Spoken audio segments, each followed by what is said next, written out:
Bonjour les gens, bienvenue sur cette première vraie vidéo de conseil. Là on va rentrer dans le vif du sujet et aujourd'hui on va parler des acquéreurs, des acheteurs, comment on définit son projet, comment on mûrit, comment on évolue, les conseils, les astuces, voilà, on va parler de tout ça. Allez c'est parti. Donc aujourd'hui on parle projet d'achat. D'accord. Aujourd'hui, on a un Français sur deux qui est propriétaire. 50% des Français en âge d'être propriétaire sont propriétaires. Donc, ça reste une envie très importante chez la plupart de nos concitoyens. Et c'est bien, tant mieux, c'est très bien de vouloir être propriétaire. En plus, ça arrange nos affaires, donc c'est très bien. Mais parfois, c'est semé d'embûches parce qu'on ne sait pas trop où aller. D'accord. Donc déjà, la première chose, le préambule un petit peu à cette vidéo, ça va être de vous dire, passez par des professionnels, encadrez-vous de professionnels, soyez accompagnés de professionnels, d'experts en leur domaine. Alors ça passe par des conseillers immobiliers ou conseillères immobiliers, ça va vers des courtiers, vers des artisans qualifiés ou des courtiers en travaux, mais faites appel à des professionnels. Ne croyez pas que vous allez pouvoir tout gérer tout seul, c'est très français, c'est un vrai problème français. De croire qu'on sait tout faire tout seul. Il y a des professionnels qui existent, s'ils sont là, il y a une raison.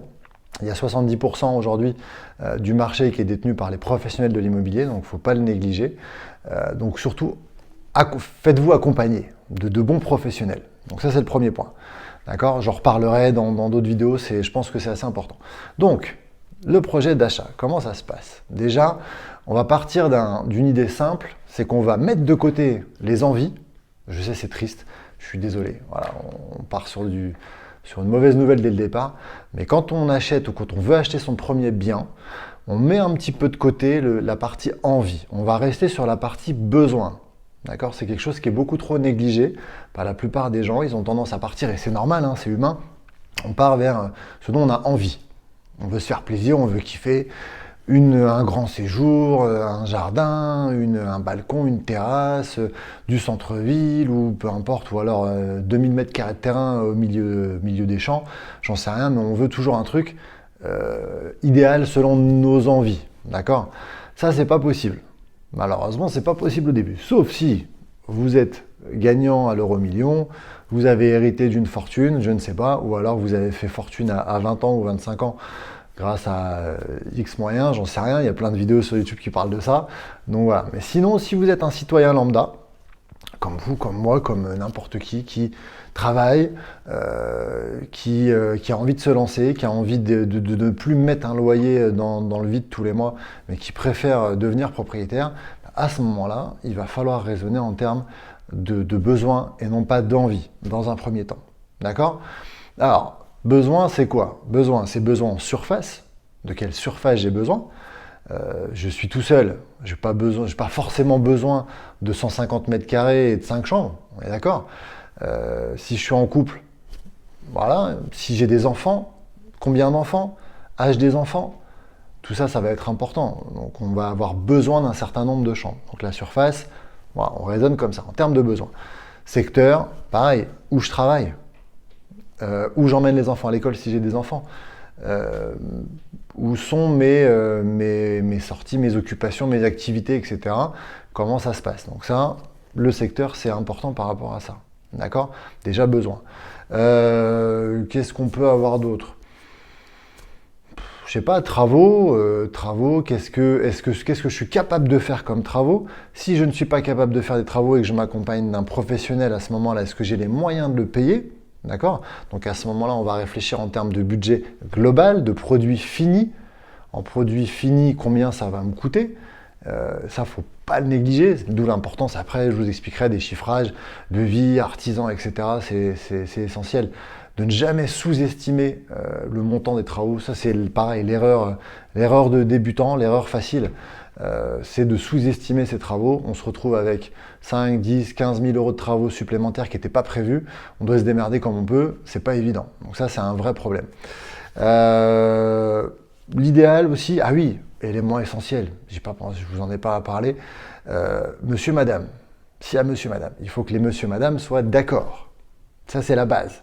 Si monsieur a des besoins ou des envies particulières et que madame a d'autres besoins ou d'autres envies, ça peut poser problème. Donc il faut se concerter, il faut discuter, il faut échanger. D'accord? Ça aussi, ça peut être source de conflit et vous risquez de ne pas trouver parce que vous n'êtes déjà pas synchro sur votre projet. Autre point important, on a hiérarchisé ses besoins, on a fait ses critères, pas de souci. On commence à regarder un petit peu ce qu'on peut trouver sur le marché. On contacte des professionnels de l'immobilier, d'accord? Des bons professionnels de l'immobilier, parce qu'effectivement, il y en a certains, vous allez leur parler de vos critères et de vos besoins et de votre recherche. Bon, ils ne vont pas forcément faire grand-chose derrière. Un bon professionnel de l'immobilier est censé s'occuper de vous, donc il est censé chercher, vous proposer quand il y a des nouveautés qui rentrent, etc. Voilà. Donc, vous faites part de votre recherche et de vos besoins et de vos envies à ces professionnels de l'immobilier. Vous commencez à regarder un petit peu de votre côté. Et là, il va falloir faire très attention. Parce que là, il va y avoir un piège dans lequel beaucoup de gens tombent. C'est, je vois plein de choses en annonce, donc sur Internet souvent, hein, d'accord, je vois des vidéos, je vois des photos, je vois, voilà. Et je m'arrête à ça. Je m'arrête à des photos, je m'arrête à des annonces sur Internet. Or, le problème de ça, c'est quoi? C'est qu'on ne ressent pas le bien, on ne sait pas comment est vraiment le bien. Donc, on se fait une idée du bien qu'on a vu sur les photos, on se dit non, m'intéresse pas, c'est pas pour nous ça, chérie. Voilà, on va pas aller voir. D'accord? Sauf que, peut-être que si tu avais été voir, tu te serais rendu compte que le bien te correspondait. Par les critères, les besoins, etc., ça aura pu te correspondre. D'accord? Donc ne vous basez pas uniquement sur des photos, c'est pas possible. C'est bien de se faire une idée, mais c'est pas bon de ne se baser que là-dessus. Vraiment. Une fois que vous commencez à faire vos visites. Deuxième piège, parce qu'il y a plein de pièges, hein, vous verrez, quand on commence à vouloir faire son premier achat, il y a plein de pièges dans lesquels on peut tomber. Donc deuxième piège possible, faire trop de visites, voir trop de choses. D'accord? Et du coup, qu'est-ce qui va se passer? Ça, c'est des choses assez classiques. C'est quand on a trop de choix, on n'arrive pas à prendre de décision. D'accord? Impossible. Ça, c'est humain. Hein. C'est pas, voilà, ça vous arrivera, ça arrive à pas mal de gens. Il y a des gens qui ont une capacité de décision, un pouvoir de décision qui est assez important, qui fait qu'ils arrivent à prendre une décision assez vite et facilement. Mais il y a beaucoup de gens qui ont du mal à prendre une décision rapidement. D'accord? Et plus ils vont avoir de choix, moins ils vont réussir à prendre une décision. C'est le syndrome, je fais des boutiques, il y a trop de choix dans la boutique, je ne sais pas quoi choisir. Je prends plein de chemises, plein de robes, plein de trucs, machin, et arrivé à la caisse, je ne sais plus quoi prendre, puis finalement j'en repose un, j'en repose deux, et puis à la fin je repose tout, et je repars avec plus rien. D'accord? C'est un peu ça. C'est le même délire avec les visites. Donc on ne fait pas trop de visites, ça ne sert à rien. On présélectionne et on ne va voir que ce qui nous semble intéressant. La moyenne en France, c'est 7 visites pour une décision, pour un achat. D'accord? 7 visites pour un achat. Donc quand vous arrivez à 10, 15, 20, 30 visites, c'est pas bon. C'est pas bon du tout. Vous risquez d'avoir du mal à prendre une décision. D'accord? Alors, vous pouvez aussi mûrir dans votre projet. Ça, c'est possible aussi. Vous allez commencer à faire quelques visites et puis vous allez vous rendre compte que, de ce que vous avez vu, vos critères vont évoluer. Ça, il n'y a pas de souci. Mais faites très attention à ne pas enchaîner des visites de manière totalement déraisonnée. Vous n'arriverez plus à prendre de décision. Donc ça, il faut faire très très très attention. Dernier point important, à partir du moment où vous avez présélectionné, vous vous êtes fait accompagner d'un professionnel, d'accord? Vous êtes synchro sur votre projet si vous êtes en couple. Alors si vous êtes tout seul, il faut se débrouiller tout seul, il faut être sûr de soi, d'accord? À ce moment-là, vous allez peut-être vous positionner sur un bien, d'accord? Alors, ne prenez pas trop de temps, parce que dans la conjoncture actuelle, le marché est tellement dynamique. Alors cette vidéo ne sera peut-être plus forcément d'actualité dans quelques années, je ne sais pas, mais aujourd'hui le marché est très dynamique, ça bouge vite, peu de biens sur le marché, beaucoup d'acheteurs, donc c'est assez compliqué. Pour vous trouver des biens, hein, c'est pas facile, mais du coup, si un bien vous plaît, qui rentre dans vos critères, vraiment, il faut que ça rentre dans vos critères, qui a le petit feeling, le petit truc qui va bien, vous vous sentez bien dedans. De toute façon, les 10-15 premières secondes sont essentielles. Donc ça, c'est là où vous allez savoir si il se passe quelque chose ou pas. D'accord? Donc, les critères, le feeling, à ce moment-là, positionnez-vous. d'accord? Si vous passez par un professionnel, le professionnel est capable de vous dire s'il y a marge de négociation ou pas, d'accord? S'il est honnête, il est capable de vous le dire. Ne négociez pas pour négocier, ça c'est pareil, je ne sais pas si c'est français, si c'est latin, mais bon, c'est un problème. Négocier pour négocier, ça sert à rien. Toute chose a une valeur. Toute chose a une valeur. Si ce bien a une valeur, qu'il est vendu au prix de sa valeur, il n'y a pas de raison particulière pour négocier. D'accord? Surtout dans la conjoncture actuelle. Surtout. S'il vous correspond, qu'il est dans vos critères, que vous vous sentez bien dedans, ne prenez pas le risque de perdre le truc juste parce que vous avez eu envie, comme tout bon français, de gratter un peu, de négocier un peu. Ça ne sert pas forcément à grand-chose. D'accord? On n'est pas dans une démarche d'investissement, de rentabilité, de choses comme ça, où là, effectivement, on pourra négocier en fonction du prix si c'est mal placé ou pas. Là, en l'occurrence, si ça correspond à vos besoins, que c'est dans les prix du marché, ne cherchez pas à négocier. Perdez pas de temps. D'accord? Donc, on se positionne. Pas bêtement, c'est-à-dire qu'on ne se lance pas de manière totalement folle, et puis pour se rétracter 2 jours plus tard, ça n'a aucun intérêt. Vous achetez pas une baguette de pain, hein. Vous achetez un bien immobilier, ça coûte de l'argent, c'est des crédits, c'est du stress, voilà, on ne fait pas n'importe quoi, d'accord? Donc on réfléchit quand même un petit peu et on se positionne. Ok? Si je résume un petit peu la vidéo, on hiérarchise ces critères, on parle en termes de besoins et non pas d'envie, dans un premier temps. Après, vous pourrez vous faire plaisir, d'accord?